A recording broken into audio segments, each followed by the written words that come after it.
Hello friends, आप सभी का स्वागत है the polytechnic classes YouTube channel में। दोस्तों, आज पढ़ने वाला है केमिस्ट्री में संयोजकता एवं रासायनिक बंधन का पार्ट 2 वीडियो है। पार्ट 1 वीडियो में आप लोग को बताए थे वैलेंसी, मॉडर्न वैलेंसी और ओल्ड वैलेंसी और कुछ इम्पोर्टेंट एलिमेंट का संयोजकता के बारे में बताए थे, वैलेंसी के बारे में बताए थे। तो जो लोग पार्ट 1 वीडियो नहीं देखे हैं संयोजकता एवं रासायनिक बंधन का, वो लोग इस वीडियो के डिस्क्रिप्शन लिंक में जाकर देख लें या फिर the polytechnic classes YouTube channel के प्ले लिस्ट में जाकर देख सकते हैं। वहाँ पे केमिस्ट्री का एक अलग सा प्ले लिस्ट बनाया हुआ है, तो वहाँ पे भी देख सकते हैं। तो आज हम लोग पढ़ेंगे पार्ट 2 में उसके आगे वैद्युत संयोजकता और देखने वाले हैं कि आगे क्या क्या है। तो सबसे पहले हम लोग चलते हैं। तो चलने से पहले आप सभी से कहना चाहूँगा कि जो लोग नए हैं वो चैनल को सब्सक्राइब कर लीजिए और बेल आइकन घंटी को दबा दीजिए, क्योंकि कोई भी वीडियो अपलोड हो तो सबसे पहले आपको मिले। तो वीडियो को लाइक कर दीजिएगा और वीडियो शुरू से अंत तक देखें, क्योंकि समझ में ज़्यादा से ज़्यादा आए। तो वैद्युत संयोजकता आज का जो टॉपिक है उसको आगे बढ़ाते हैं। वैद्युत संयोजकता इसको बोलते हैं इलेक्ट्रोवैलेंसी। क्या बोलते हैं? इलेक्ट्रोवैलेंसी। क्या कहता है? जब कोई परमाणु किसी अन्य परमाणु को इलेक्ट्रॉन देकर या अन्य परमाणु से इलेक्ट्रॉन लेके अस्थायी विन्यास प्राप्त करता है, तो इलेक्ट्रॉन के स्थानांतरण से बनने वाला यह बंध वैद्युत संयोजन बंध कहलाता है तथा बंध बनाने में प्रयुक्त इलेक्ट्रॉनों की संख्या वैद्युत संयोजकता कहलाती है। तो हम लोग देखेंगे कि किस तरह से इलेक्ट्रोवैलेंसी बनता है। इसका कहने का मतलब क्या है कि कोई भी परमाणु किसी अन्य परमाणु को इलेक्ट्रॉन देता है या इलेक्ट्रॉन लेता है, उसी को स्थानांतरण, इलेक्ट्रॉन को इधर से उधर स्थानांतरण से बनने वाला बंध को क्या बोलते हैं? वैद्युत संयोजन बंध बोलते हैं। और इस बंध बनाने वाले प्रयुक्त इलेक्ट्रॉनों की संख्या को वैद्युत संयोजकता कहलाती है। When an atom obtains a permanent configuration by giving electron to another atom or taking electron from another atom, the bond formed by transfer to electron is called legitimate valency bond, and the number of electron used to make the bond is called electrovalency। तो किस तरह से electron देते हैं और किस तरह से इलेक्ट्रॉन लेते हैं हम लोग आगे देखेंगे। और वैद्युत संयोजकता यही कहता है कि कोई भी परमाणु किसी अन्य परमाणु को इलेक्ट्रॉन देता है या लेता है, उसका स्थानांतरण इधर से उधर जो होता है इलेक्ट्रॉन, उसको ही हम लोग बोलते हैं वैद्युत संयोजक बंध। और इस बंध को बनाने वाले प्रयुक्त इलेक्ट्रॉनों की संख्या को वैद्युत संयोजकता कहलाती है। जैसे हम लोग देखेंगे आगे। तो आगे है आपका इलेक्ट्रॉन देने वाला परमाणु इलेक्ट्रॉन देने के बाद धनावेशित हो जाता है। क्या कह रहा है? कुछ पॉइंट है। इलेक्ट्रॉन जब कोई परमाणु देता है तो इलेक्ट्रॉन देने वाला वो धनावेशित हो जाता है, वो क्या हो जाता है? उस पर पॉजिटिवली चार्ज हो जाता है, जबकि इलेक्ट्रॉन ग्रहण करने वाला परमाणु ऋणावेशित हो जाता है, निगेटिव चार्ज होता है। जब कोई भी इलेक्ट्रॉन देगा, जैसे क्लोरीन का क्या हो गया? 17 हो जाता है। क्या हो जाता है? 17, जिसको क्या होता है? 2, 8, 7। तो ये क्या हो गया? एक किसी से लेगा तब ये अस्थायी इलेक्ट्रॉन कहलाएगा, अष्टक पूरा होगा।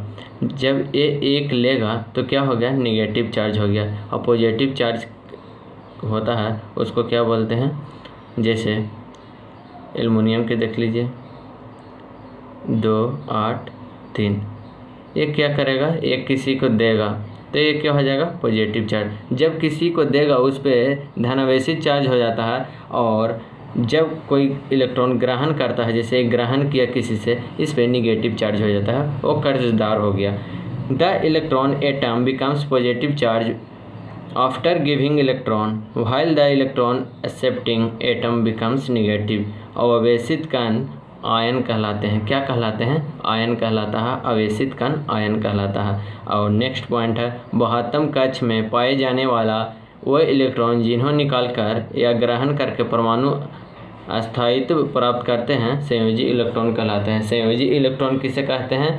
कह रहा है कि वह आउटर मोस्ट ऑर्बिट में पाए जाने वाले इलेक्ट्रॉन जिन्हें निकाल के या ग्रहण करके परमाणु अस्थायी इलेक्ट्रॉन प्राप्त करते हैं उसको संयोजी इलेक्ट्रॉन बोलते हैं। The electron found in the outermost orbit that are atomic stability by exacting या expelling are called valence electron. जैसे ये इलेक्ट्रॉन लिए ना आउटर मोस्ट ऑर्बिट से, क्या किए, एक इलेक्ट्रॉन लिए, तो ये क्या हो जाता है? संयोजी इलेक्ट्रॉन कहलाता है। जब किसी को देते हैं वो कि परमाणु इलेक्ट्रॉन क्या हो गया?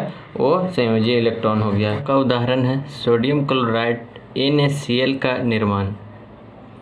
तो देखिएगा इसमें दिया गया है तत्व एलिमेंट दिया गया है सोडियम, जिसको हम लोग Na से सूचित करते हैं, क्लोरीन जिसको Cl से सूचित करते हैं, और इधर है आपका एटॉमिक नंबर जिसको परमाणु क्रमांक बोलते हैं, इलेक्ट्रॉनिक कॉन्फ़िगरेशन जिसको इलेक्ट्रॉनिक विन्यास बोलते हैं। तो सोडियम का परमाणु संख्या, परमाणु क्रमांक कितना होता है? 11 होता है, और क्लोरीन का परमाणु क्रमांक 17 होते हैं, तो 17 लिखा गया है। इलेक्ट्रॉनिक विन्यास किस प्रकार लिखते हैं? इसका 11 होता है, तो सबसे पहला सेल में 2, उसके बाद सेकंड सेल में 8, और आपका बच गया 11 होते हैं, तो 2 8 10, एक बच गया तो 11 हो गया। तो एक क्लोरीन 17, तो इसको किस प्रकार लिखते हैं? तो क्लोरीन को देखिएगा कि 2 8 और बच गया कितना? 7, तो आउटर मोस्ट ऑर्बिट में 7 इलेक्ट्रॉन, और सोडियम के आउटर मोस्ट ऑर्बिट में 1 इलेक्ट्रॉन। इस प्रकार इलेक्ट्रॉनिक विन्यास लिखा जाता है। पहला में 2, फिर 8, फिर 18, फिर 32, इस प्रकार होते हैं। इसको K सेल नाम है, इसको L, इसको M, इसको N सेल, इस प्रकार को नेमिंग दिया गया था, मैंने पिछला वीडियो में बताया गया है। अब आते हैं कि सोडियम तथा क्लोरीन के इलेक्ट्रॉनिक विन्यास से स्पष्ट है कि Na सोडियम 1 इलेक्ट्रॉन देके क्लोरीन के 1 इलेक्ट्रॉन लेकर अस्थायी विन्यास प्राप्त कर लेता है। क्या कर लेता है? देखिएगा सोडियम का 1 ये दे देगा जब इसको, तो क्या हो जाएगा? क्लोरीन क्या हो जाएगा? अस्थायी इलेक्ट्रॉन प्राप्त कर लेगा, ये आउटर मोस्ट ऑर्बिट इसको अष्टक पूरा हो जाएगा। जैसे देखिएगा यहाँ पे दिया गया है सोडियम का कितना? 1 इलेक्ट्रॉनिक विन्यास, इसका आउटर मोस्ट ऑर्बिट में 1, और क्लोरीन के आउटर मोस्ट ऑर्बिट में कितने इलेक्ट्रॉन? 7, तो 2 2 4 2 6 1 7। जब इसको ये वाला इसको दे देगा 1 इलेक्ट्रॉन, क्लोरीन को 1 इलेक्ट्रॉन दे देगा, तो क्या हो जाएगा? इसके पास बचेगा 2 और 8, ये अस्थायी इलेक्ट्रॉन है, और ये भी हो जाएगा 2 8 8, ये भी क्या हो जाएगा? आपका अस्थायी इलेक्ट्रॉन हो जाएगा। जैसे देखिएगा ये बचा 2 8, और इसको जब 1 दे दिया, आउटर मोस्ट ऑर्बिट 1 इलेक्ट्रॉन दे दिया, तो कितना बचा? 2 8 8, इसका भी अस्थायी इलेक्ट्रॉन हो गया। तो तब अब जाके निकलता है क्या? NaCl, क्या हो गया? Sodium chloride. यहाँ Na और Cl की वैद्युत संयोजकता कितना होता है? 1 होता है। क्या चार्ज हो गया? चार्ज कैसे हुआ है? जब ये दे दिया किसी को तो पॉजिटिव, ये ले लिया किसी से तो निगेटिव। सोडियम दिया क्लोरीन को तो ये पॉजिटिव चार्ज, क्लोरीन लिया सोडियम से तो इस पर निगेटिव चार्ज, इसको वैद्युत संयोजकता 1 होती है। ठीक है, अब नेक्स्ट उदाहरण देखते हैं। दूसरा उदाहरण इसी प्रकार मैग्नीशियम ऑक्साइड का MgO का निर्माण। तो MgO का परमाणु संख्या कितना होता है? 12 होता है, तो 2 8 2 इस प्रकार लिखेंगे, और ऑक्सीजन का 8 होता है तो 2 और 6 लिखेंगे इस प्रकार। जब इसका आउटर मोस्ट ऑर्बिट में 2 इलेक्ट्रॉन और ऑक्सीजन का आउटर मोस्ट ऑर्बिट में 6 इलेक्ट्रॉन, देखिएगा जब ये 2 इलेक्ट्रॉन ऑक्सीजन को दे देगा तो क्या हो जाएगा? इसका अस्थायी इलेक्ट्रॉन हो जाएगा 2 8, क्या हो गया? अस्थायी इलेक्ट्रॉन हो गया। देखिए इसको 2 इलेक्ट्रॉन दे दिया तो बचा कितना? ये 2 और 8, इस पर क्या हो गया? पॉजिटिव चार्ज, डबल प्लस हो गया, 2 इलेक्ट्रॉन दिया इसलिए 2 प्लस लिखेंगे इस प्रकार। और इस पे 2 किससे लिया इलेक्ट्रॉन? मैग्नीशियम से 2 इलेक्ट्रॉन लिया, कौन लिया? ऑक्सीजन लिया, तो इस पर निगेटिव चार्ज हो जाएगा ये, क्योंकि ये ग्रहण किया किसी से लिया तो इस पर निगेटिव चार्ज होगा। तो 2 इलेक्ट्रॉन लिया तो -2 लिखेंगे। ये हो गया कितना? 2 8, पहले था कितना? 2 और 6 थे। तो यहाँ Mg तथा O की वैद्युत संयोजकता 2 है। क्या है? 2 है, क्योंकि यहाँ 2 इलेक्ट्रॉन का स्थानांतरण हो रहा है, 2 इलेक्ट्रॉन आदान प्रदान हो रहे हैं, ग्रहण कर रहा है कोई। ठीक है, अब तीसरा आपका उदाहरण है कैल्शियम क्लोराइड CaCl2 का निर्माण। तो इसको किस प्रकार देखते हैं हम लोग। कैल्शियम क्लोराइड का निर्माण, तो क्लोरीन का परमाणु संख्या कितना होता है 287, 287। तो इसको 7 आउटर मोस्ट ऑर्बिट है इलेक्ट्रॉन, आउटर मोस्ट ऑर्बिट में कितने इलेक्ट्रॉन 7, तो 7 यहाँ दर्शा दिया गया है, 2 2 4 2 6 1 7। और कैल्शियम का 20 होता है तो 2 8 8 2 इस प्रकार लिखेंगे इलेक्ट्रॉनिक कॉन्फ़िगरेशन। तो 2 इलेक्ट्रॉन और फिर कैल्शियम Cl2 है ना, Ca और Cl2 है, तो 2 8 7। ये भी जब इस क्लोरीन को एक इलेक्ट्रॉन और इस क्लोरीन को भी एक इलेक्ट्रॉन, देखिए पूरा होने में कमी हो रहा है और इसके पास 2 फालतू का है, तो एक इसको दे देगा एक इसको दे देगा, तो ये दोनों अस्थाई इलेक्ट्रॉन हो जाएगा और ये भी क्या हो जाएगा आपका अस्थाई इलेक्ट्रॉन हो जाएगा। तो जब देखिए कैल्शियम क्या करता है कि दे देता है 2 इलेक्ट्रॉन, तो इसमें +2 हो जाएगा, 2 इलेक्ट्रॉन दिया और ये 1 इलेक्ट्रॉन लिया और ये 1 इलेक्ट्रॉन लिया, तो इस पर क्या हो जाएगा माइनस और माइनस हो जाएगा दोनों पे। तो इसके पास क्या बचा इलेक्ट्रॉनिक कॉन्फ़िगरेशन 2 8 8 2 8 8, इसका भी और इसका भी 2 8 8, अथवा CaCl2 का निर्माण यहाँ पे हो गया। यहाँ पे कैल्शियम की वैद्युत संयोजकता 2 तथा प्रत्येक क्लोरीन परमाणु की वैद्युत संयोजकता 1 क्या है। देखिए कैल्शियम का वैद्युत संयोजकता क्या है 2 और इसका क्या है 1 1 है, तो वैद्युत संयोजकता क्लोरीन का क्या हो जाएगा 1 हो जाएगा। वैद्युत संयोजकता दर्शाने वाले यौगिक वैद्युत संयोजी यौगिक कहलाते हैं, इलेक्ट्रोवैलेंट कंपाउंड कहलाता है। जो वैद्युत संयोजकता दर्शाता है वो इलेक्ट्रोवैलेंट कंपाउंड कहलाता है। तो ये आपको उदाहरण से समझ में आ गया होगा कि किस तरह से इलेक्ट्रॉन का स्थानांतरण हो रहा है। एक परमाणु दूसरे परमाणु को, एक एलिमेंट दूसरे एलिमेंट को जब इलेक्ट्रॉन देते हैं तो किस तरह से अस्थायी इलेक्ट्रॉन कहलाते हैं। इस उदाहरण से आपको समझ में आ रहा होगा, तो आप लोग लाइक करें, वीडियो को कमेंट करें।